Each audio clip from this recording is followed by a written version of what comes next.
সূরাতুল ইনশিরাহ হচ্ছে কোরআনুল কারীমের 30তম পারা 94তম সূরা। বলুন কততম সূরা? 94তম সূরা। এই সূরাটির মধ্যে আয়াত আছে মোট 8টি, রুকু আছে 1টি, অবতীর্ণ হয়েছে মক্কাতুল মুকাররমায়। এজন্য সূরাটিকে বলা হয় মাক্কি সূরা। আমরা প্রথম 4টি আয়াতের আলোকে ব্যাখ্যা শুনবো ইনশাআল্লাহ। এই প্রথম 4টি আয়াতে আল্লাহ তার হাবিবকে দেওয়া 3টি নিয়ামতের কথা বলেছেন। বলুন কতটি? 3টি নিয়ামতের কথা আল্লাহ বলেছেন। আল্লাহ বলেন আলাম নাশরাহ লাকা সাদরাক, হাবিব আমি কি আপনার সিনা সাক করি নাই? ওয়াদা'না আনকা উজরাক, আপনার বোঝাকে আমি লাঘব করেছি। আল্লাযী আনকাদা যহরাক, যেটা ছিল আপনার জন্য কষ্টদায়ক, যন্ত্রণাদায়ক। ওয়া রাফা'না লাকা যিকরাক, আর আপনার জিকির, আপনার ইজ্জত, আপনার সম্মান, আপনার মর্যাদাকে আমি সমুচ্চ করেছি, সমুন্নত করেছি, বুলন্দিত করেছি। বলেন সুবহানাল্লাহ। আয়াত মোট কয়টি? নিয়ামত কয়টি? 3টি। 4টি আয়াতে আল্লাহ 3টি নিয়ামতের কথা বলেছেন। প্রথমে আল্লাহ বলেন আলাম নাশরাহ লাকা সাদরাক, হাবিব আমি কি আপনার সিনা সাক করি নাই? এই যে আয়াতগুলা, জুমলাগুলা, এগুলাকে আরবি ব্যাকরণের ভাষায় বলা হয় জুমলায়ে ইস্তেফামে তাকরীরি। কি বলা হয়? জুমলায়ে ইস্তেফামে তাকরীরি। ইংলিশে বলা হয় ইন্টারোগেটিভ সেন্টেন্স, আর বাংলাতে বলা হয় প্রশ্নবোধক বাক্য। এগুলোর উত্তর হয় হ্যাঁ-বাচক। উত্তর কি বাচক হয়? হ্যাঁ-বাচক। ভাইয়েরা আমার, আল্লাহ যে প্রশ্ন করেছেন হাবিব আমি কি আপনার সিনা সাক করি নাই, এর উত্তর হচ্ছে হ্যাঁ। রাসূলুল্লাহ সিনা সাক, এটা রাসূলুল্লাহর মুজিজা ছিল। 1 বার না, 2 বার না, 3 বার না, মোট 4 বার হুজুরের সিনা সাক আল্লাহ করেছেন। পূর্বকার জামানার নবীরা সিনার শক্তি আল্লাহর কাছ থেকে চেয়ে নিয়েছেন। যেমন হযরত মূসা চেয়েছেন রব্বিশ রাহ লি সদরি, আয় আল্লাহ তুমি আমার বক্ষকে প্রশস্ত করে দাও, আমার সিনাকে প্রশস্ত করে দাও। হযরত মূসা আল্লাহর কাছে সিনার শক্তি চেয়েছেন, কিন্তু আল্লাহর হাবিবকে চাইতে হয় নাই। না চাইতে আল্লাহ 4 বার বক্ষকে বিদীর্ণ করে রাসূলুল্লাহ সিনার শক্তিকে বহুগুণে বাড়িয়ে দিয়েছেন। রাসূলুল্লাহর বয়স যখন 2 বছর তখন প্রথমবার রাসূলুল্লাহ সিনা সাক হয়েছে। রাসূলুল্লাহর বয়স যখন 6 বছর তখন দ্বিতীয়বার। আল্লাহর হাবিবের 10 বছর বয়সের মধ্যে 3 বার সিনা সাক হয়েছে, আর 4র্থবার সিনা সাক হয়েছে নবুয়তের 12 সালে মেরাজের রাতে। সুনান আবু দাউদের হাদিস, আল্লাহর হাবিব উম্মে হানি বিনত আবি তালিবের ঘরে শায়িত ছিলেন।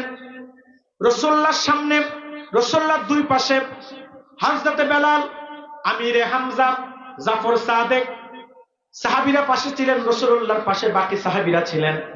মধ্যখানে হুজুর ছিলেন। জিবরিল আর মিকাইল আসলেন, উম্মে হানির ঘরের ছাদকে ফাঁকা করলেন। ভিতরে প্রবেশ করে জিবরিল দাঁড়ালেন রাসূলুল্লাহর মাথা মুবারকের কাছে, মিকাইল দাঁড়ালেন পা মুবারকের কাছে। হযরত মিকাইল প্রশ্ন করে, ভাই জিবরিল আল্লাহ আজকে কাকে আরশের মেহমান করে দাওয়াত করেছেন? হযরত জিবরিল বলেন, মাঝখানে যিনি ঘুমিয়ে আছেন, যার কপাল থেকে নূরের দুধটি বের হয়ে যাচ্ছে, তিনি হচ্ছে মুহাম্মদ সাল্লাল্লাহু আলাইহি ওয়াসাল্লাম। আল্লাহ আজকে মেরাজ রজনীতে তিনাকে আরশের মেহমান করে দাওয়াত করেছে।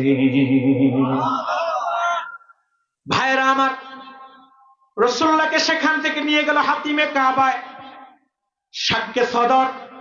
রাসূলুল্লাহর বুক থেকে নাভি পর্যন্ত পুরাটা ফাড়লেন, যেটাকে আপনারা ইংলিশে বলেন ওপেন হার্ট সার্জারি, বাংলাতে বলেন বক্ষ বিদীর্ণ। রাসূলুল্লাহর কলব মোবারককে বের করলেন, জমজমের পানি দ্বারা ধৌত করলেন, আবার জায়গা মতো রেখে দিলেন।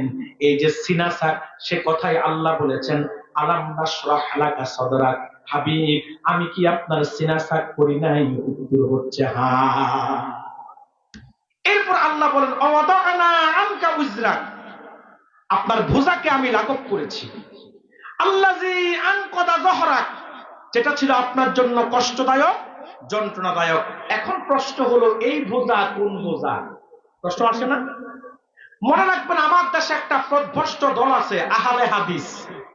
নাম শুনছেন? কথা বলে না। নাম শুনছেন? এই আহলে হাদিসের কিছু বক্তা আছে, শায়েখ আছে, এরা মাঠে ময়দানে এবং ইউটিউব চ্যানেলে ফতোয়া দেয় যে আল্লাহ যে বলছে হাবিব আমি আপনার বোঝাকে লাঘব করেছি, এটা নাকি রাসূলুল্লাহর পাপের বোঝা, গুনার বোঝা। এত আসতে বললেন নাউজুবিল্লাহ। এটা নাকি রাসূলুল্লাহর পাপের বোঝা, গুনার বোঝা না। আমার নূর নবীর কোনো পাপ ছিল না, কোনো গুনাহ ছিল না। শুধু রাসূলুল্লাহ কেন, ইসমাতে আম্বিয়া আহলুস সুন্নাত ওয়াল জামাতের আকীদা হচ্ছে সকল নবীরা ছিল মাসুম, কোন একজন নবীর কোনো গুনাহ ছিল না, কোনো পাপ ছিল না। কিনা বলেন? প্রশ্ন হলো, আল্লাহ যে বলছে হাবিব আমি আপনার বোঝাকে লাঘব করছি, এটা কোন বোঝা? সব মুফাসসির একমত, এটা হলো আমার নূর নবীর দায়িত্বের বোঝা এবং ব্যথার বোঝা। কারণ ১৩,০০০ বছর আগে আমার নূর নবীর দায়িত্ব কি কম ছিল না বেশি ছিল? কথা বলেন, কম ছিল না বেশি ছিল? এত বেশি ছিল, পূর্বাকার জামানার নবীরা ছিল সবাই আঞ্চলিক নবী, নির্দিষ্ট কওমের নবী, নির্দিষ্ট গোত্রের নবী। কেউ ছিল আদ জাতির নবী, কেউ ছিল সামুদ জাতির নবী, কেউ ছিল মাদিয়ান জাতির নবী, কেউ ছিল বনি ইসরাইলের নবী। কিন্তু আমার নূর নবীকে আল্লাহ তাআলা শুধুমাত্র আরবীদের নবী করে পাঠান নাই, আজমিদের নবী করে পাঠান নাই, মক্কাবাসীদের নবী করে পাঠান নাই, শুধুমাত্র মদিনাবাসীদের নবী করে আল্লাহ পাঠান নাই। আল্লাহ তার হাবিবকে গোটা মানব জাতির জন্য নবী করে পাঠিয়েছেন। বলেন সুবহানাল্লাহ। তাহলে দায়িত্বটা কি ছোট ছিল না বড় ছিল? জোরে বলেন, ছোট ছিল না বড় ছিল? শুধু তাই না, রাসূলুল্লাহর ব্যথার বোঝাকে আল্লাহ লাঘব করেছেন। কারণ কুলাউড়াবাসী মনে রাখবেন, ১৫০০ বছর আগে আমার নূর নবী যত ব্যথিত হয়েছে, পূর্বাকার জামানার কোন নবীকে এত ব্যথিত হতে হন নাই। কারণ আপনারা জানেন, রাসূলুল্লাহ দুনিয়াতে আসার আগে হুজুরের বাবা দুনিয়া থেকে বিদায় নিয়েছে। দুনিয়াতে আসার আগে মুহাম্মদ এতিম, আবার দুনিয়াতে আসার ৬ বছর পরে মা ও দুনিয়া থেকে বিদায় নিয়েছে। ও বরমচালবাসী, আপনারা এতিম বলেন তাদেরকে যাদের মা আছে বাবা নাই, কিংবা বাবা আছে মা নাই। কিন্তু রাসূলুল্লাহ চাইতে বড় এতিমকে ছিল যার বাবাও ছিল না, যার মাও ছিল না। দাদা আব্দুল মুত্তালিব রাসূলুল্লাহ দেখাশোনা করতেন। ১০ বছর বয়সের সময় দাদা আব্দুল মুত্তালিব দুনিয়া থেকে বিদায় নিলেন। চাচাদের মধ্যে সবচেয়ে গরিব যিনি ছিল চাচা আবু তালেব, সেই আবু তালেব রাসূলুল্লাহ দেখাশোনা করতেন। সিরাত ইবনে হিশামের মধ্যে এসেছেন, আবু তালেব এত আদর যত্ন করতেন রাসূলুল্লাহ। আবু তালেব কখনো রাসূলুল্লাহর গায়ে একটা কাটার আঘাতও লাগতে দেয় নাই, এবং এত ভালোবাসতেন তার ভাতিজাকে, নিজের সন্তান আলীকেও আবু তালেব অত ভালোবাসতেন না। আল্লাহর হাবিবের যখন ৪০ বছর নবুয়ত প্রকাশ হলো, আমার নূর নবী মুহাম্মদ সাল্লাল্লাহু আলাইহি ওয়াসাল্লাম ৩টি বছর গোপনে দ্বীনের দাওয়াত দিলেন। ৩ বছর পর আল্লাহ বলে, হাবিব আর গোপনে দাওয়াত দিলে চলবে না, এবার প্রকাশ্যে দ্বীনের দাওয়াত দিতে হবে। ও বরমচালবাসী, যখন রাসূলুল্লাহ প্রকাশ্যে দ্বীনের দাওয়াত দেওয়া শুরু করলো, এবার আরবের কাফেররা শুরু করে দিল নির্যাতন নিপীড়ন। যে সমস্ত সাহাবায়ে কেরাম ইসলাম গ্রহণ করেছে তাদের উপর নির্যাতনের মাত্রা বাড়িয়ে দিয়েছে। তাদের মধ্যে যারা গরিব তাদের প্রতি তো নির্যাতনের মাত্রা আরো বাড়িয়ে দিয়েছে। শুধু তাই না, শুধু তাই না, রাসূলুল্লাহ ১০০-এর বেশি সাহাবীকে আবিসিনিয়ায় পাঠিয়ে দিলেন হিজরতে। হুজুর বলল, যাও আবিসিনিয়ায় চলে যাও, সেখানে নিরাপদে থাকতে পারবে, কারণ সেখানের যে বাদশা নাজ্জাশী সে খুব ভালো মানুষ। নবুয়তের ৭ম বছর বয়সে, নবুয়তের ৭ম বছর বয়সে আল্লাহর হাবিবকে কাফেররা শিয়াবে আবি তালিবের মধ্যে জেলখানায় নিল। ১০ম বছর পর্যন্ত রাসূলুল্লাহ জেলে ছিলেন। আল্লাহ যখন ৩ বছর পরে রাসূলুল্লাহকে জেল থেকে মুক্তি দিলেন, আল্লাহ বলে, হাবিবি দ্বীনের প্রচার করার কারণে জেলে গিয়েছেন, আবার জেল থেকে মুক্তি পেয়েছেন, প্রয়োজনে আবার জেলে যেতে হবে, তবুও দ্বীনের দাওয়াত দেওয়া বন্ধ করা যাবে না। আল্লাহর হাবিব দ্বীনের দাওয়াত দেওয়া শুরু করলো। আবার শুরু করে দিল কাফেররা রাসূলুল্লাহর উপর নির্যাতন, বাধা বিঘ্নতা দেওয়া। আবু তালেবের কাছে তারা প্রস্তাব নিয়ে গেল, আবু তালেব তোমার ভাতিজা মুহাম্মদকে বলো সে যেন কালিমার দাওয়াত দেওয়া বন্ধ করে দেয়, বিনিময়ে সে যা চাইবে তাকে তা দিব। যদি সে আরবের সম্পদ চায় তাকে সম্পদ দিব, যদি সে সুন্দরী নারী চায় তাকে নারী দিব, যদি সে আরবের ক্ষমতা চায় তাকে আমরা ক্ষমতা দিব। রাতের বেলা রাসূল যখন দারুল আরকাম থেকে বাড়িতে ফিরল, আবু তালেব রাসূলকে প্রস্তাবগুলো দিল কাফেরদের পক্ষ থেকে। ভাতিজা কাফেররা বলেছে সম্পদ চাইলে সম্পদ দিবে, নারী চাইলে নারী দিবে, ক্ষমতা চাইলে ক্ষমতা দিবে। রাসূল কি রাজি হয়েছে? কথা বলছেন না কেন? এই যুগের তারা যদি হইতো, বাংলাদেশের মানুষরা যদি এমন প্রস্তাব পাইতো, তো সবার আগে রাজি হইতো। কারণ আমার দেশের মানুষের ক্ষমতার লোভ বেশি, সম্পদের লোভ বেশি, নারীর লোভ বেশি। দেখেন না, বসলে উঠতে চায় না, কথা বলে না। এই দেশের মানুষ ক্ষমতার জন্য পারে না এমন কোনো কাজ নাই। নির্যাতন, নিপীড়ন, হামলা, মামলা, জেল, জুলুম, গুম, খুন, এমন কোন পথ নাই যেটা দেশের মানুষ ক্ষমতায় কেউ থাকতে আর কেউ যেতে বেছে নেয় না। ঠিক কিনা বলেন? শুধুমাত্র ক্ষমতার জন্য যেই পরিমাণ মানুষ বাংলাদেশে জীবন দিয়েছে, কুলাউড়াবাসী, আমি আমার বক্তব্যে বলে থাকি, 1971 সাল থেকে 2024 পর্যন্ত শুধুমাত্র কাউকে ক্ষমতায় বসাতে আর কাউকে ক্ষমতা থেকে উঠাতে, শুধুমাত্র রাজনীতির জন্য যেই পরিমাণ মানুষ জীবন দিয়েছে, যদি তার 50 ভাগের 1 ভাগও আল্লাহর কোরআনের রাজ কায়েমের জন্য জীবন দিত, বহু আগে 56,000 বর্গমাইল বাংলাদেশে প্রতি ইঞ্চি মাটিতে আল্লাহর কোরআনের রাজ কায়েম হয়ে যেত।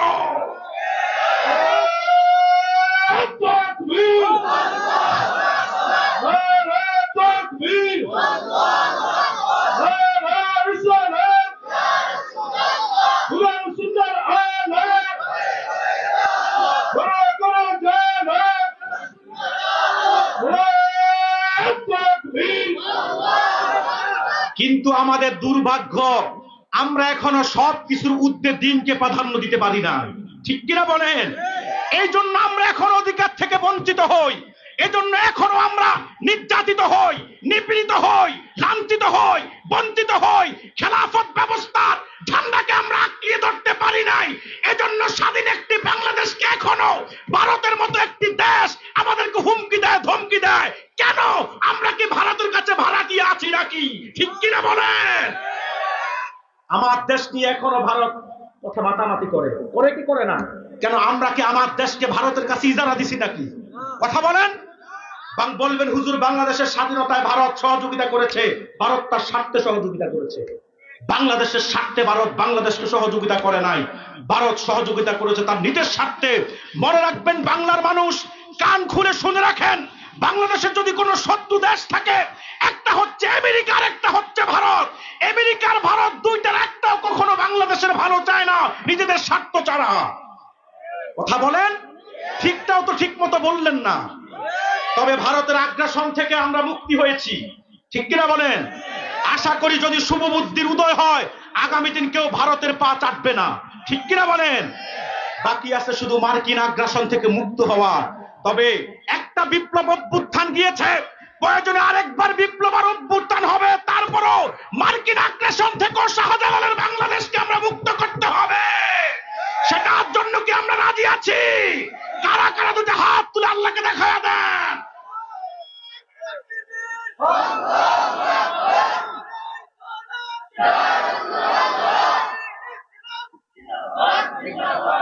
সম্মানিত সুধী, তা আমার দেশের মানুষ যদি হয়তো কাফেরদের প্রস্তাবে এক চান্সে রাজি হইতো।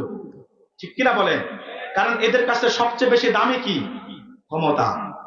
নারীর লোভ কম নাই। দেখেন না, ঘরে সুন্দরী বউ রেখে বাইরে বড় বিয়ে করে। ঠিক কিনা বলেন? তবে ঘুমোর পাশ হয় যখন কল র্যাকেট ভাইরাল হয়। ঠিক কিনা বলেন? এরপরে সম্পদের চাহিদাও দেখবেন এদের মিটে না। কুলাউড়াতে যার একটা বাড়ি আছে, সে চিন্তা করে যদি মৌলভীবাজার জেলা শহরে একটা বাড়ি হইতো। কথা বলছেন না কেন? এবার মৌলভীবাজারে যখন একটা বাড়ি হয়ে যায়, চিন্তা করে যদি সিলেট বিভাগীয় শহরে একটা হইতো। এবার সিলেটও যেখানে একটা হয়, তখন চিন্তা করে ঢাকা রাজধানীতে যদি একটা হইতো। ঢাকায় যখন একটা হইয়া যায়, এবার টার্গেট আমেরিকায় বেগম পাড়ায়। এবার আমেরিকায় বেগম পাড়ায় বাড়ি বানানোর জন্য এরা দেশের রিজার্ভ খালি করে, দেশের সম্পদ চুরি কইরা, লুটলারাজ কইরা, জনগণের মাথায় দিনের বোঝা তুলে দিয়ে এরা বিদেশে বাড়ি বানায়, গাড়ি করে। এরা যদি হইতো এক চান্সে রাজি হইতো। কিন্তু আল্লাহর হাবিব কাফেরদের প্রস্তাবে রাজি হন নাই। আল্লাহর হাবিব বলেছে, চাচা কাফেরদেরকে বলে দিয়েন, কাফেররা যে 3টি প্রস্তাব দিয়েছে, 3টাই দেওয়া তাদের জন্য সম্ভব। তাদের কাছে সম্পদও আছে, তাদের কাছে ক্ষমতাও আছে, তাদের কাছে নারীও আছে।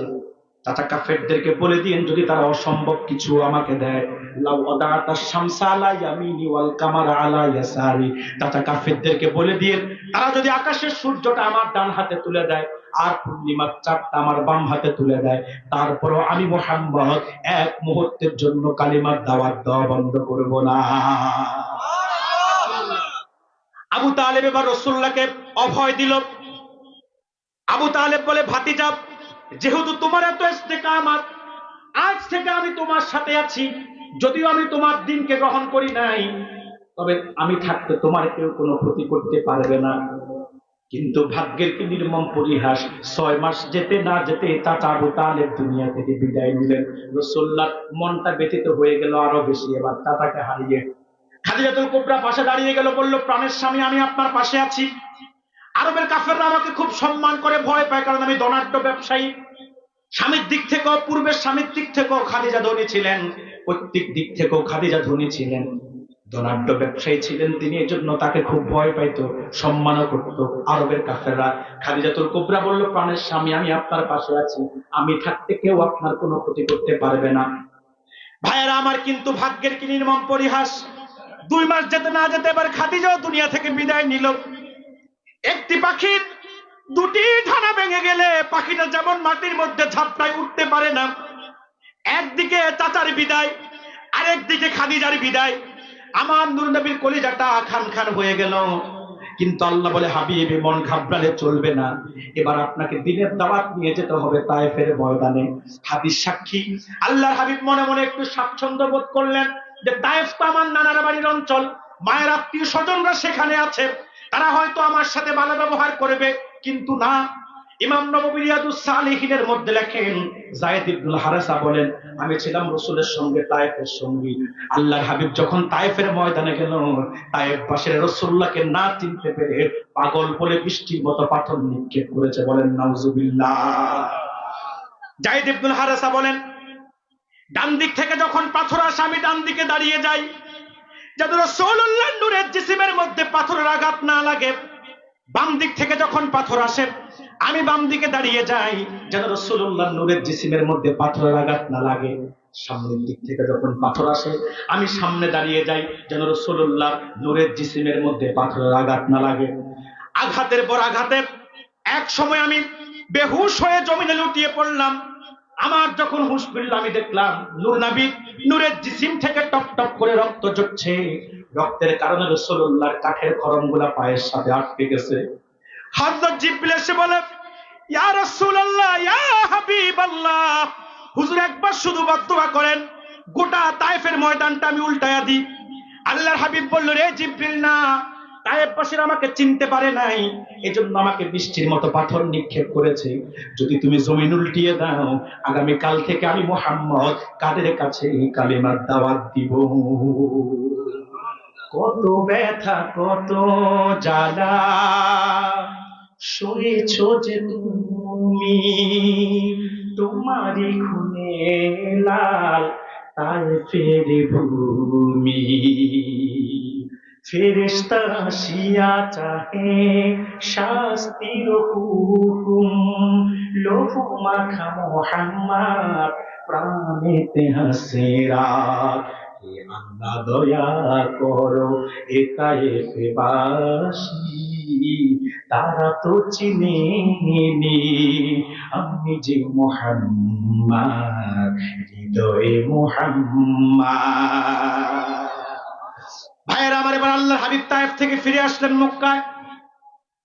পাথরের আঘাত শরীরের মধ্যে, বুক বড় ব্যথা আর চেহারার মধ্যে ক্লান্তির চাপ। রাতের বেলা আশার নামাজের পরে হুজুর উম্মে হানির ঘরে রাসূল যখন শায়িত হলেন, চোখ দুইটা বুঝলেন আর ঘুম চলে আসলো। আল্লাহ আরশ থেকে আর বরদাস্ত করতে পারলেন না। আল্লাহ বললেন, রে জিবরিল, যা, একের পর এক ব্যথায় আমার হাবিবের বোঝা ভারী হয়ে গেছে। এ জিবরিল, আমার হাবিব কার সে নিয়ে আয়, আমি আমার হাবিবকে দিদার দিয়ে সব ব্যথাকে দূরীভূত করে দিব। রাসূলুল্লাহর মেরাজ আমরা আহলুস সুন্নাত ওয়াল জামাতের অনুসারী যারা, তারা 100 স্বীকার করি। ঠিক কিনা বলেন? কিন্তু যাদের মধ্যে ভাইরাস আছে তারা স্বীকার করে না, ঠিক কিনা বলেন? এই তো রজব মাস গেল মাত্র কয়েকদিন, এই রজব মাসটা আসতে দেরি, ফতোয়াবাজি দেরি হয় না। টেলিভিশনে ফতোয়াবাজি, ইউটিউবে ফতোয়াবাজি, ফেসবুকে ফতোয়াবাজি, ময়দানে ফতোয়াবাজি, ঠিক কিনা বলেন? কেউ বলে রাসূলুল্লাহ মেরাজে গেছে কিন্তু আল্লাহকে দেখে নাই, আসলে বলবেন না? আবার কেউ বলে গেছে তবে আরশ পর্যন্ত না, সিদরাতুল মুনতাহা পর্যন্ত। আবার কেউ বলে গেছে তবে বাইতুল মুকাদ্দাস পর্যন্ত। আমরা বলি না, আল্লাহর হাবিবের মেরাজ সশরীরে হয়েছে, আরশুর রহমান পর্যন্ত হুজুর গিয়েছে, আর কপালের দেওয়া দুই চোখে আল্লাহ রাসূল আল্লাহকে দেখতে পেয়েছে। এটা আমাদের জোনপুর, পুরপুরা, সারসিনা, সোনাকান্দা, ফুলতলি খাঁটি আহলে সুন্নাত, আহলে হকের আকীদা, ঠিক কিনা বলেন? আমাদের আহলে সুন্নাত ওয়াল জামাতের আকীদা কি? রাসূল আল্লাহকে দেখেছে কপালের দেওয়া দুই চোখ দিয়ে, স্বপ্নে না। আজকে দেখবেন মেরাজের মাস আসলে একদিকে নাস্তিকরা প্রশ্ন ছুড়ে দেয়, আরেকদিকে টেলিমৌলবীরা। একদিকে কারা? নাস্তিকরা, আরেকদিকে টেলিমৌলবীরা। নাস্তিকরা বলে মুহাম্মদ মেরাজে গেছে তো কেমনে গেছে? পৃথিবী থেকে সূর্য 13 লক্ষ গুণ বড়, তো মুহাম্মদ এই 13 লক্ষ গুণ বড় সূর্যটা অতিক্রম কেমনে করলো? কথা বলে না। আবার সূর্যের আলো হচ্ছে, তাপমাত্রা হচ্ছে 1,40,00,000 যেখানে 1538 ডিগ্রি সেলসিয়াস তাপমাত্রায় লোহার মতো শক্ত ধাতুটা পানির মতো গলে যায়, সেখানে মুহাম্মদ 1,40,00,000 তাপমাত্রা কেমনে আপনার অতিক্রম করলো? আবার টেলিমৌলবীগুলাও দেখবেন নাস্তিকদের ভাষায় আমাদের কাছে বিভিন্ন প্রশ্ন ছুড়ে দিতে চায়, তবে মেরাজের ক্ষেত্রে জবাব একটাই দিবেন, মেরাজের ক্ষেত্রে আমাদের বিশ্বাস হবে আবু বকরের মতো, বুঝে আসলো আমরা মানি, বুঝে না আসলো আমরা মানব। আবু বকরকে কাফেররা বলে নাই, কথা বলে না। আল্লাহর হাবিব যখন মেরাজ থেকে ফিরে এসে সকালবেলা কাফেরদের কাছে মেরাজের বিবরণ বর্ণনা দিচ্ছে, কাফেররা কই এই সুযোগ মুহাম্মদকে পাগল প্রমাণ করা, কারণ মক্কা থেকে বাইতুল মুকাদ্দাস যেতে লাগে 1 মাস, আসতে লাগে 1 মাস।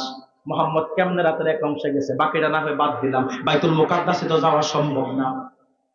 কাফেররা রাসূলুল্লাহকে প্রশ্ন ছুড়ে দিল, ও মুহাম্মদ তুমি বাইতুল মুকাদ্দাস গিয়েছো, আমরাও তো গিয়েছি, তুমি হয়তো গতকাল রাতে গিয়েছো আর আমরা গিয়েছি অনেক আগে, তো মুহাম্মদ বলো তো দেখি বাইতুল মুকাদ্দাস যেহেতু গিয়েছো, যদি যাওয়া তোমার সত্য হয় বলো তো বাইতুল মুকাদ্দাসের কয়টা দ্বার, দরজা কয়টা, জানালা?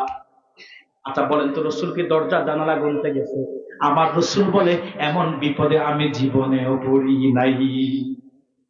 এখন যদি প্রমাণ করতে না পারে তো মেরাজকে তারা অস্বীকৃতি দিবে, ঠিক না?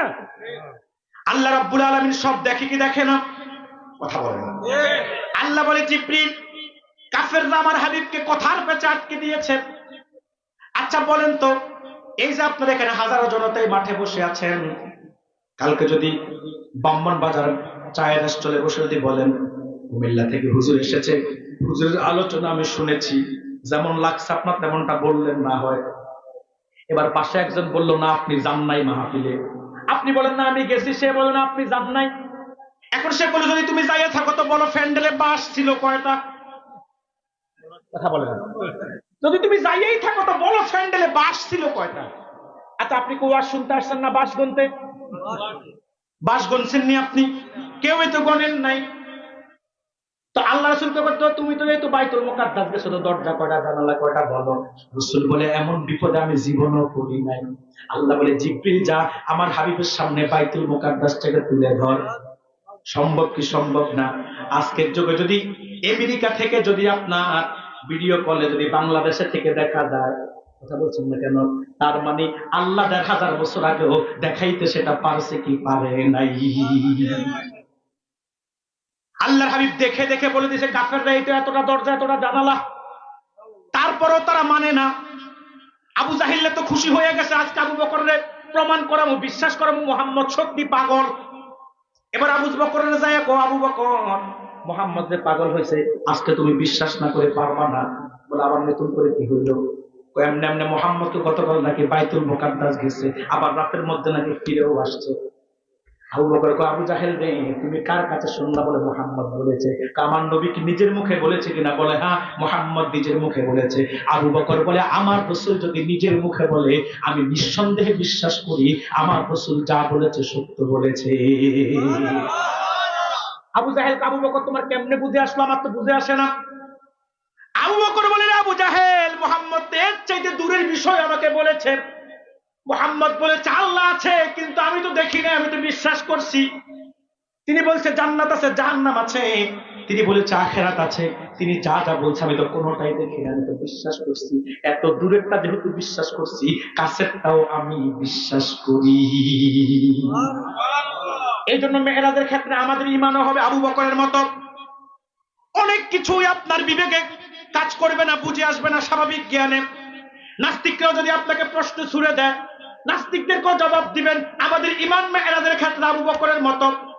আর ডকুমেন্টস দিবেন কোরআন থেকে যে মেরাজ এমন এক আশ্চর্যজনিত ঘটনা, যে ঘটনার আলোচনা করতে গিয়ে আল্লাহ স্বয়ং নিজ আশ্চর্য শব্দ ব্যবহার করেছে। আচ্ছা, আল্লাহ কোরআনে কি মেরাজ ছাড়া আর কি কোনো আশ্চর্যের ঘটনাকে আলোচনা করেন নাই? কথা বলে করেন নাই? যেমন ইউনুস নবী মাছের পেটে 40 দিন ছিল, আল্লাহ এই ঘটনা কোরআনে আলোচনা করেছে কি করে নাই? ইউনুসকে মাছের পেটে একটু ইউনুসের ক্ষতি হয় নাই, না আছে আলো, না আছে বাতাস, না আছে খাবার, না আছে অক্সিজেন। এই যে একটা অলৌকিক ঘটনা, 40 দিন ইউনুস নবী মাছের পেটে ছিল, আল্লাহ এই ঘটনাটা কোরআনে আলোচনা করছে, কিন্তু সুবহান শব্দ দিয়ে তো আল্লাহ শুরু করেন নাই। ওলামা হযরত আমার সাথে একটু সাড়া দিবেন, আল্লাহকে সুবহান শব্দ দিয়ে শুরু করছেন না। হযরত ইব্রাহিম 40 দিন পর্যন্ত নমরুদের অগ্নিকুণ্ডে ছিল। তাফসীরের মধ্যে 3 নিয়ে মত পার্থক্য আছে, কেউ বলে 3 দিন, কেউ বলে 7 দিন, কেউ বলে 40 দিন। আচ্ছা বলেন তো, যা কয় দিনে হোক না কেন, 1 মিনিট তো কেউ আগুনে থাকতে পারে না। তো ইব্রাহিম নবী 40 দিন নমরুদের অগ্নিকুণ্ডের মধ্যে ছিল, আগুন ইব্রাহিমের একটা পশমকে জ্বালাতে পারে নাই। আল্লাহ এই ঘটনাটা কোরআনে আলোচনা করেছেন কি করেন নাই? আল্লাহকে সুবহান শব্দ দিয়ে শুরু করছেন না। কিন্তু মেরাজ এমন এক আশ্চর্যজনিত ঘটনা, যিনি ঘটিয়েছেন তিনিও আশ্চর্যের শব্দ দিয়ে মেরাজের আলোচনা করেছেন। সুবহানাল্লাযী আসরা বিআবদিহি লাইলাম মিনাল মাসজিদিল হারাম ইলাল মাসজিদিল আকসা। আচ্ছা, আপনারা সুবহানাল্লাহ কখন বলেন? যখন আশ্চর্যের কিছু শুনেন, যখন বিপদের কিছু শুনেন তখন বলেন ইন্না লিল্লাহ। বড়ত্বের কিছু শুনলে তখন বলেন আল্লাহু আকবার। মেরাজ এমন এক আশ্চর্যজনিত ঘটনা, এমন এক আশ্চর্যজনিত ঘটনা, যে ঘটনা স্বয়ং যিনি ঘটিয়েছে তিনিও আশ্চর্য। তিনি বলেন সুবহানাল্লাযী আসরা। সুবহানাল্লাহ বলবেন না? এই জন্য মেরাজের ক্ষেত্রে বুঝে আসবে না অনেক কিছুই, আপনার স্বাভাবিক জ্ঞানে ধরবে না, কিন্তু ঈমান হবে আবু বকরের মতো। বুঝে আসলো মানি, না বুঝে আসলো আমরা মানি। তো ভাইয়েরা আমার, আমি যেটা বুঝাতে চেয়েছিলাম, কথা বলতে গিয়ে একটু অপ্রাসঙ্গিক কয়েকটা কথা বলে ফেলেছি বুঝার জন্য। তো রাসূলুল্লাহকে আল্লাহ তাআলা মেরাজে নিয়ে আল্লাহ রাব্বুল আলামিন রাসূলকে কপালের দেওয়া 2 চোখ দিয়ে দেখা দিয়ে হাবিবের সব দুঃখকে দূরীভূত করে দিয়েছে। এই যে আপনাদের চেয়ারম্যান সাহেব বসা এখানে, মনে করেন তিনি এই এলাকার মধ্যে কাজ করতে গিয়ে বিরোধী পার্টিদের নির্যাতন নিপীড়নের শিকার হয়েছে। এত নির্যাতন, এত নিপীড়ন, এত নির্যাতন, এত নিপীড়ন, আপনার নির্যাতনের শিকার হইতে হইতে একবারে বিরক্ত চলে আসছে, কষ্টের আর শেষ নাই। এবার যদি তিনার দলের যিনি প্রধান, কেন আমি জানি না, যিনি প্রধান তিনি ওনারে ঢাকায় দাওয়াত করে নিয়েছে, নিয়ে সামনাসামনি বসাইয়া সাক্ষাৎ করছে, কথা বলছে। এরপরে আসার সময় আবার কিছু হাদিয়াও দিয়ে দিছে। আচ্ছা বলেন, বরং চাইলে কি সাতার নির্যাতন বরদাস্ত করছে? এটা কি আর মনে আছে? কথা মনে আছে? যেখানে এত বড়, যেখানে দলের প্রধান কাছে নিয়ে গেছে, হাবিয়া দিল, বরং ছালে নির্যাতনের কথা আর মনে থাকার কথা? তো ঠিক আল্লাহ তার হাবিবকে আরশে নিয়ে দিদার দিয়ে সব ব্যথাকে দূরীভূত করে দিছে। সে কথাই আল্লাহ বলেছেন, ওয়াদানা আনকা উযরাক, হাবিব আপনার বোঝাকে আমি লাঘব করেছি। এটা ছিল রাসূলের দায়িত্বের বোঝা আর রাসূলের ব্যথার বোঝা। এবার আল্লাহ তৃতীয় নিয়ামতের কথা বলেন, ওয়ারফা'না লাকা যিকরাক, হাবিব আপনার জিকিরকে আমি সমুচ্চ করেছি, সমুন্নত করেছি, বুলন্দিত করেছি। কতটুকু বলবো? কথা বলে না, সময় আছে? প্রায় তো 1 ঘন্টা হয়ে গেছে। হ্যাঁ, প্রায় 1 ঘন্টা। বললেন না 12:30 শেষ? চলবে আর কিছুক্ষণ? ধৈর্য আছে আপনাদের? অন্তত আর আধা ঘন্টা কে কে কষ্ট করবেন? হাত তোলেন তো দেখি। হ্যাঁ, ওই তো নি, কতক্ষণ? জি হয়, খুব কাজ তো নাই। আমার আগামীকালকে মাহফিল হচ্ছে কুষ্টিয়া, বুঝতে পারছেন? কুষ্টিয়া শৈলকুপাতে আগামীকালকে, আবার জুমার দিন। সব মিলিয়ে আপনি ওই তো কইলেও তো আমি ওয়াইতে পারতাম না। ঠিক না? তবে একবারে কম না, প্রায় 1 ঘন্টা হয়েছে, অন্তত আরো আধা ঘন্টা। আমার ভাই বলেছিল আমাকে ফোনে যে 12:30টায় মাহফিল শেষ করবে, তো আজকে যদি আধা ঘন্টা লেট হয় কারো সমস্যা নাই তো ইনশাল্লাহ? আরেকবার একটু আল্লাহকে হাত দেখান। মাশাআল্লাহ, হাত নামান। এই যে 2বার হাত তোলাইছি, ডবল সওয়াব পাইছে। সুবহানাল্লাহ বলবেন না? আলহামদুলিল্লাহ। আরেকটু সামনে আসেন তাহলে একটু, এই যে অনেক মানুষ পিছনে দাঁড়িয়ে আছে, একটু একটু সামনে আসেন, একটু একটু একটু সবাই। এই তো তাবারুকতে প্যান্ডেলের ভিতরে দিবে না, তো একটু এখনই চলে আসেন, পরে ঢুকার দরকার আগে ঢুকে যাবে। ঠিক আছে, সম্মানিত সুধী, একটু কষ্ট করে একটু আগায়া যান। সম্মানিত সুধী, কই সুমন ভাই কই?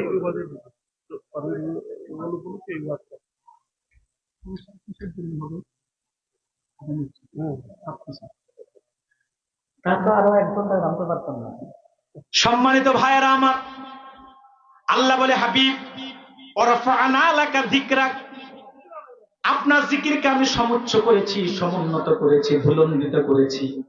কতটুকু ব্যাখ্যাটা আল্লাহ নিজেই অন্যত্র করে দিয়েছেন হাদিসে কুদসির মধ্যে। আর টাকাটা কি দরকার নাই, যে বসেন এমনি বসবেন, তাও জোর করে কাউরে বসানোর দরকার নাই। ব্যাখ্যা আল্লাহ নিজেই করছে হাদিসে কুদসির মধ্যে। সহিহ বুখারীর বর্ণনা, আল্লাহ বলে হাবিবি ইযা যুকিরতু যুকিরতা মাই, যেখানে আমার জিকির সেখানে আপনার জিকির, যেখানে আমার আলোচনা সেখানে আপনার আলোচনা। সুবহানাল্লাহ কি বলতে মন চায় না? যেখানে আমার শান সেখানে আপনার শান। কি আকাশে, কি বাতাসে, কি ধুলুকে, কি ভুলুকে, কি গ্রহে, কি নক্ষত্রে, কি আজানে, কি ইকামতে, কি নামাজে, এমন কোন জায়গা খুঁজে পাবেন না যেখানে আল্লাহর কথা আছে, রাসূলের কথা নাই। এর বাদ বিন সারিয়া বলেন, ইমাম নববী দালাইলুন নবুওয়াতে হাদিস সংকলন করেন, ফাওকাস সামাওয়াতি ওয়াস সাবএ, আরশুর রহমান ও আল্লাহ তাআলা নিজের নামের সাথে রাসূলের নাম লিখে রেখেছেন। সুবহানাল্লাহ বলবেন না? শুধু তাই না, শুধু তাই না, আব্দুল হক মুহাদ্দিস দেহলভী রাহমাতুল্লাহ আলাইহি মাদারিজুন নবুওয়াতের মধ্যে লেখেন, আল্লাহ জান্নাতের প্রতিটা বৃক্ষের পাতায় পাতায় আল্লাহ তার নামের সঙ্গে তার হাবিবের নাম লিখে রেখেছেন। শুধু তাই না, হাফেজ জালালউদ্দিন সুয়ুতী রাহমাতুল্লাহ আলাইহি তার লিখিত জগৎ বিখ্যাত কিতাব খাসাইসুল কুবরার মধ্যে লেখেন, জান্নাতের প্রতিটা গেটে গেটে এবং রোমে রোমে আল্লাহ তার নামের সঙ্গে তার হাবিবের নাম লিখে রেখেছে। শোনো মানো জানো কেমন আমার নবীজি, যাহারে পাগল চন্দ্র সূর্য তারকারাজি, যাহারে পাগল চন্দ্র সূর্য তারকারাজি, আরো শুনবানি সুন্দর কাহিনী, জান্নাতেরই রোমে রোমে লেখা নবীর নাম বলো না, জান্নাতেরই রোমে রোমে লেখা নবীর নাম বলো না, রহমতে আলমে নবী নূরে মুজাসসাম, সাহাবীরা আতর বানায় ওই নবীজির ঘাম বলো না, সাহাবীরা উস্তুনে হান্নানা একটি খেজুর গাছের নাম, যাকে ধরে খুতবা দিতেন রাসূলে আকরাম, যাকে ধরে খুতবা দিতেন রাসূলে আকরাম, নবীর বিরহে গাছ কাঁদিতে রহে, হতবাক হইলেন যত সাহাবাই কেরাম বলো না, হতবাক হইলেন যত সাহাবাই কেরাম। ও ভাইরা, আল্লাহ তাআলা বলে হাবিব ওয়ারফা'না লাকা যিকরাক, আপনার জিকির, আপনার ইজ্জত, আপনার সম্মান, আপনার মর্যাদাকে আমি সমুচ্চ করেছি, সমুন্নত করেছি। কুলাউড়াবাসী যদি রাসূলের ইজ্জত শানের কথা বলা যায় সারা রাত বলা যাবে, তারপরও রাতটা শেষ হবে না। কেমন শান দিয়েছে, কেমন ইজ্জত, কেমন মর্যাদা আল্লাহ তার হাবিবকে দিয়েছে। আমি শুধু কয়েকটা দৃষ্টান্ত দেই। আল্লাহ যে বলে ওয়ারফা'না লাকা যিকরাক, এই কথাটার বাস্তবতাটা একটু দেখায়া দেই। এত সম্মান, এত ইজ্জত আল্লাহ তার হাবিবকে দিয়েছে। লাখের উপর নবীদের মুজিজার ক্ষেত্রে মুজিজা ছিল সীমিত, লিমিটেড। কারো ছিল 2টা, কারো ছিল 1টা, কারো 3টা। সবচেয়ে বেশি ছিল মুসার 30 আয়াত, কোরআনে এসেছে মাত্র 9টা। কিন্তু আমার নূর নবীকে আল্লাহ এত মুজিজা দিয়েছেন। হাফেজ জালালউদ্দিন সুয়ুতী রাহমাতুল্লাহ লেখেন আল্লাহর হাবিবের মুজিজা 4000-এর বেশি। সুবহানাল্লাহ বলবেন না? যেখানে বনি ইসরাইলের নবী সবচেয়ে বেশি, মুসার 9টা পূর্বকাল লাখ নবীর মাধ্যমে, আর সেখানে আমার নূর নবীর একাই 4000-এর বেশি। এত নিয়ামত দিয়েছে আল্লাহ তার হাবিবকে, এত সম্মান দিয়েছে আল্লাহ তার হাবিবকে। সর্বশ্রেষ্ঠ 30 পারা কোরআন বন্ধুকে দান করেছে, আল্লাহ অন্য কাউকে দেন নাই। সুবহানাল্লাহ বলবেন না? শুধু তাই না, শুধু তাই না, সবচেয়ে বেশি অবাক হবে না তো সম্মান হাবিবের। পূর্বকার জামানার নবীদের মতো রাসূলকে ওহীর জন্য কোথাও যেতে হয় নাই। যেমন মুসা নবীকে তুর পর্বতে গিয়ে 40 দিনের সিল্লা দিতে হয়েছে, ঈসা নবীকে ওহীর জন্য বাইতুল্লাহ হামে যেতে হয়েছে। ও কুলাউড়াবাসী, আমার নবীকে ওহীর জন্য কোথাও যেতে হয় নাই। রাসূল যেখানে জিবরিল ওহী দিয়ে সেখানে গিয়েছে। রাসূল ছিল হেরা গুহার মধ্যে, জিবরিল গিয়েছে হেরা গুহায়। রাসূল ছিল খাদিজার ঘরে, জিবরিল খাদিজার ঘরে। রাসূল ছিল আয়েশার ঘরে, জিবরিল আয়েশার ঘরে। রাসূল তায়েফে, জিবরিল তায়েফে। রাসূল কাবায়, জিবরিল কাবায়। রাসূল মদিনায়, জিবরিল মদিনায়। রাসূল বদরে, জিবরিল বদরে। রাসূল গেল বাইতুল মুকাদ্দাস, জিবরিল পিছন পিছন বাইতুল মুকাদ্দাস। রাসূল গেল 7 আকাশের উপরে, জিবরিল আছে 7 আকাশের উপরে। রাসূলুল্লাহ যেখানে, জিবরিল সেখানে। একবার না, দুইবার না, 30 পারা কোরআনের জন্য জিবরিলকে আল্লাহর হাবিবের কাছে 24,000 বার আসতে হয়েছে। এত মর্যাদা, এত শান আল্লাহ তার হাবিবকে দিয়েছে। লাখের উপর নবীর ইমাম রাসূলুল্লাহ, তিনি ইমামুল আম্বিয়া, তিনি সাইয়্যিদুল মুরসালিন। শুধু তাই না, গোটা সৃষ্টির উপরে তিনি শ্রেষ্ঠ। সুবহানাল্লাহ বলবেন না? আল্লাহ সৃষ্টির মধ্যে সর্বশ্রেষ্ঠ সৃষ্টি মুহাম্মদুর রাসূলুল্লাহ। শুধু তাই না, শুধু তাই না, এত মর্যাদা, এত মর্যাদা। লাখের উপর নবীর মধ্যে আল্লাহ তাআলা 313 জনকে স্পেশাল রাসূল বানিয়েছে। 313 জনের মর্যাদা সমান নয়। 25 জনের আলোচনা আল্লাহ কোরআনে করেছে। এই 25 জনের মর্যাদাও আল্লাহ সমান দেন নাই। 25 জনের মধ্যে 5 জনকে আল্লাহ উলিল আজম পয়গম্বর বানিয়েছে। এই 5 জনের মধ্যে সবার মর্যাদা সমান নয়। যিনি সবার সেরা, যিনি সবার নেতা, সবার ঊর্ধ্বে যার শান, আল্লাহর পরে যার মাকাম, তিনি আমার নবী, তোমার নবী মুহাম্মদ আল আরাবী। এত শান, এত শান, এত শান। এই যে ওলামায়ে কেরামরা দুই পাশেই আছেন, একটু আমার সাথে কণ্ঠ মিলাবেন। আল্লাহ তাআলা এখানে 25 জন নবীর আলোচনা এই কোরআনের মধ্যে করেছেন। সব নবীকে আল্লাহর নাম ধরে ধরে কোরআনের মধ্যে ডেকেছেন। আদমকে আল্লাহ ডেকেছেন ইয়া আদম বলে, ইব্রাহিমকে ডেকেছেন ইয়া ইব্রাহিম বলে, মুসাকে ডেকেছেন ইয়া মুসা বলে, নূহকে ডেকেছেন ইয়া নূহ বলে, শুআইবকে ডেকেছেন ইয়া শুআইব বলে, ইয়াহইয়াকে ডেকেছেন ইয়া ইয়াহইয়া বলে, জাকারিয়াকে ডেকেছেন ইয়া জাকারিয়া বলে। কিন্তু 30 পারা কোরআনের একটা জায়গাও কেউ দেখাতে পারবে না ইয়া মুহাম্মদ বলে নাম ধরে আল্লাহ রাসূলকে ডেকেছেন। একটা প্রমাণ গোটা কোরআনে কারো দেখানোর ক্ষমতা নাই। বলবেন হুজুর, আল্লাহ কি রাসূলকে কোরআনে ডাকেন নাই? ডেকেছেন, তবে আদমের মতো নাম ধরে ডাকেন নাই, ইব্রাহিমের মতো নাম ধরে ডাকেন নাই। আল্লাহ হাবিবকে ডেকেছেন বন্ধুকে বন্ধুর ভাষায়, তাজিমের সাথে, মুহাব্বতের সাথে।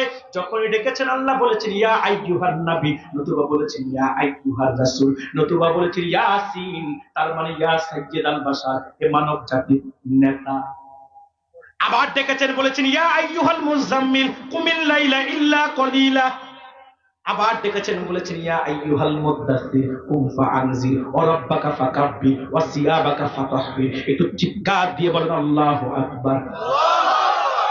আশিকের জবানের আল্লাহু আকবারের আওয়াজ আমি পাই নাই, চিৎকার দিয়ে বলেন আল্লাহু আকবার। ও কুলাউড়াবাসী, নজদিরা তো বুঝবে না রাসূলের শান, বাতিল রাসূলের শান বুঝবে না, বেঈমান মুনাফিক রাসূলের শান বুঝবে না। কিন্তু আশেকে বোঝে নবীর শান কেমন। কথা বলছেন না কেন? আশেক ছাড়া নবীর শানের ইসারাতের আলোচনা কেউ করেও মজা পায় না, শুনেও মজা পায় না। কিন্তু যিনি আশেক, শানের ইসারাতের আলোচনা যত শুনে আল্লাহ তার কলিজাকে তত শীতল করে দেন, জজবা বাড়িয়ে দেন, এবং তার আল্লাহ মর্যাদা, ইজ্জত, সম্মানকেও বাড়িয়ে দেন। নবীর শানে রিসালাতের আলোচনায় পারে কলিজাকে ঠান্ডা করতে।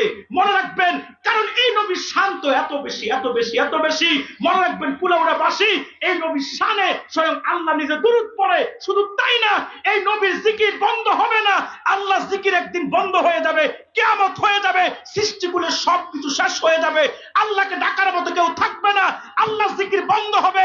কিন্তু আল্লাহর কসম, মুহাম্মদুর রাসূলুল্লাহ জিকির বন্ধ হবে না। কারণ আল্লাহ আছে তো দুরূদ চলতেছে, আর দুরূদ চলতেছে মানে মুহাম্মদুর রাসূলুল্লাহর জিকিরও চলতেছে। চিৎকার দিয়ে বলেন আল্লাহু আকবার।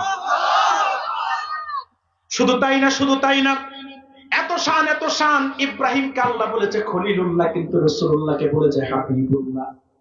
খলিলুল্লাহ সেই বন্ধু যিনি আল্লাহকে রাজি করাতে ব্যস্ত, কিন্তু হাবিবুল্লাহ সেই বন্ধু যাকে রাজি করাতে স্বয়ং আল্লাহ নিজেই ব্যস্ত। শুনছেন না? ট্রেনের আওয়াজ শুনুন না কি বলছি। খলিলুল্লাহ সেই বন্ধু যিনি আল্লাহকে রাজি করতে ব্যস্ত, কিন্তু হাবিবুল্লাহ সেই বন্ধু যাকে রাজি করতে আমার আল্লাহ নিজেই ব্যস্ত। সুবহানাল্লাহ বলবেন না? শুধু বন্ধুর খুশি চায়, শুধু বন্ধুর খুশি চায়। দুনিয়া তো বন্ধু যেভাবে চাইছে এভাবেই সব হয়েছে। উম্মতের জন্য রাসূল যেমনে চাইছে আল্লাহ এমনি শরীয়ত বানাইছে। মুসার শরীয়ত আল্লাহ নির্ধারণ করে দিছে, ঈসার শরীয়ত আল্লাহ নির্ধারণ করছে, ইব্রাহিমের শরীয়ত আল্লাহ নির্ধারণ করছে। কিন্তু রাসূলুল্লাহ শরীয়ত আল্লাহ নির্ধারণ করে দেন নাই। আল্লাহ রাসূল যা চাইছে সেটারে আল্লাহ শরীয়ত বানায়া দিছে। রাসূল যেটা চাইছে সেটাকে আল্লাহ দিন বানিয়ে দিয়েছে, রাসূল যেটা চায় নাই সেটাকে আল্লাহ দুনিয়া বানিয়ে দিয়েছে। কথা বলছেন না কেন? শুধু তাই না, শুধু তাই না, এত শান এত শান। হাবিবি, আপনার গোটা দেহের মধ্যে আমি ক্ষমতা দিয়ে দিয়েছি। আপনার আঙ্গুল ইশারা করলে চাঁদ দ্বিখণ্ড হয়ে যাবে, আপনার জবান দিয়ে দোয়া করলে ডুবন্ত সূর্য উদিত হয়ে যাবে। এত আস্তে বললেন সুবহানাল্লাহ? একটু চিৎকার দিয়ে বলেন না সুবহানাল্লাহ? হাবিবি, আপনি যা চাইবেন তাই হবে, যা চাইবেন তাই হবে। শুধু দুনিয়াতে হবে তা না, আখিরাতেও হবে। হাবিবি, আপনি সুপারিশ করতে দেরি, আমি মিজানের পাল্লা কায়েম করতে দেরি করব না। রাসূল সুপারিশ করলে আল্লাহ বিচার ব্যবস্থা শুরু করবে। রাসূল সুপারিশ করেই তো আপনি ইমানদার উম্মতটাকে পর্যন্ত জাহান্নাম থেকে জান্নাতে পাঠায়া দিবে। কারণ রাসূল বলেছে, ততক্ষণ পর্যন্ত আমি আল্লাহর প্রতি রাজি হব না যতক্ষণ পর্যন্ত আমার ইমানদার উম্মত জাহান্নামে থাকবে। আর আল্লাহ কয়, হাবিবি, ততক্ষণ আমি আপনাকে দিব যতক্ষণ না আপনি রাজি না হন। সূরা দোহাতে আল্লাহ বলেছে, ওয়ালা সাউফা ইউতিকা রাব্বুকা ফাতারাদা। হাবিবি, অচিরেই আপনার রব হাসরে আপনাকে এত দিবে যে আপনি রাজি হয়ে যাবেন। আল্লাহর হাবিব সাহাবায়ে কেরামদেরকে বলে, এ সাহাবীরা সাক্ষী থাকো, আল্লাহ আমার সঙ্গে ওয়াদা করেছে এত দিবে হাসরে যে আমি রাজি হয়ে যাব। তোমরা সাক্ষী থাকো আর আমার উম্মতদেরকে জানায়া দিও, ততক্ষণ পর্যন্ত আমি রাসূল রাজি হব না, রাজি হব না যতক্ষণ পর্যন্ত আমার একজন ঈমানদার উম্মত জাহান্নামে থাকবে। একটু জোরে বলবেন না সুবহানাল্লাহ? এত মর্যাদা, এত শান আপনি পাবেন কোন নবীর মধ্যে? সবচেয়ে বেশি শান্ত আমার নূর নবী, যিনাকে আল্লাহ কাউসারের মালিক বানিয়েছে। হাবিব, ইন্না আ'তাইনাকাল কাউসার, নিশ্চয় আপনাকে আমি কাউসার দিয়েছি। কি এ কাউসার? হুজুর বলেছে, আহলা মিনাল আসল, আতিয়াবু মিনাল লাবান, আতিয়াবু মিনাল মেশ, যেটা দুধের চাইতে সাদা, মধুর চাইতে মিঠা, মেশকের চাইতে সুগ্রাণ। উম্মত এক ঢোক পান করবে তো তার পিপাসা শেষ, আর কোনোদিন পানির পিপাসা লাগবে না। শুধু তাই না, হাবিব, আপনার শান এত বেশি, সবাই তো হাসরে থাকবে আরশে ছায়ায়, কিন্তু আপনি থাকবেন আরশে আজিমের মধ্যে। আপনার জন্য আমি স্টেজ বানাবো, মঞ্চ তৈরি করব, যার নাম হবে মাকামে মাহমুদ। তাহলে আল্লাহর কথার সাথে বাস্তবে মিল আছে না নাই? আল্লাহ বলেছে, হাবিব, ওয়ারাফা'না লাকা যিকরাক, আপনার জিকির, আপনার ইজ্জত, আপনার সম্মান, আপনার মর্যাদাকে আমি সমুচ্চ করেছি, সমুন্নত করেছি, বুলন্দিত করেছি। ও মুনাফিকের দল, শুনে রাখো, কেন আমরা শুধু নবীর কথা বলি, কেন নবীর মহাব্বতের কথা বেশি বলি? এটা আমাদেরকে আল্লাহ শিখিয়েছে। সুবহানাল্লাহ বলবেন না? আছে না একদল অ্যালার্জিওয়ালা মানুষ, কিছু মানুষ আছে গোশত খালে চুলকায়, কিছু আছে বেগুন খালে চুলকায়, কিছু আছে ইলিশ খালে চুলকায়। এই দেশে কিছু মুনাফিক মার্কা মুসলমান আছে, এরা রাসূলের শানে রিসালাতের কথা শুনলে চুলকায়। এরা শানে রিসালাতের আলোচনা সহ্য করতে পারে না, নারায়ে রিসালাতের স্লোগানও সহ্য করতে পারে না। এই জন্য প্রতি বছর শীতকাল আসলেই কিছু পাগল হয়ে যায়, আর নারায়ে রিসালাতের স্লোগান শুনলেই এদের পাগলামি শুরু হয়ে যায়, ময়দানের মধ্যে ভেটু দেয়। না, তোমরা যত কথাই বলো না কেন, আশিক নবীর শানে রিসালাতের স্লোগান দিবেই দিবে, দিবেই দিবে, কারণ এখানেই তার আত্মার তৃপ্তি। আল্লাহ বলে হাবিব ওয়ারাফা'না লাকা যিকরাক, আপনার জিকির, আপনার ইজ্জত, আপনার সম্মানকে আমি সমুচ্চ করেছি, সমুন্নত করেছি, বুলন্দিত করেছি। কয়টা নিয়ামতের কথা বলেছেন আল্লাহ? 3টা। আয়াত মোট কয়টা? আমি সূরাতুল ইনশিরাহ 4টি আয়াতের আলোকে 3টি নিয়ামতের কথা বলেছি। আল্লাহ যতটুকু বলেছি প্রত্যেকটি কথা আমাদেরকে বোঝার তৌফিক দান করুন, বলি আল্লাহুম্মা আমিন।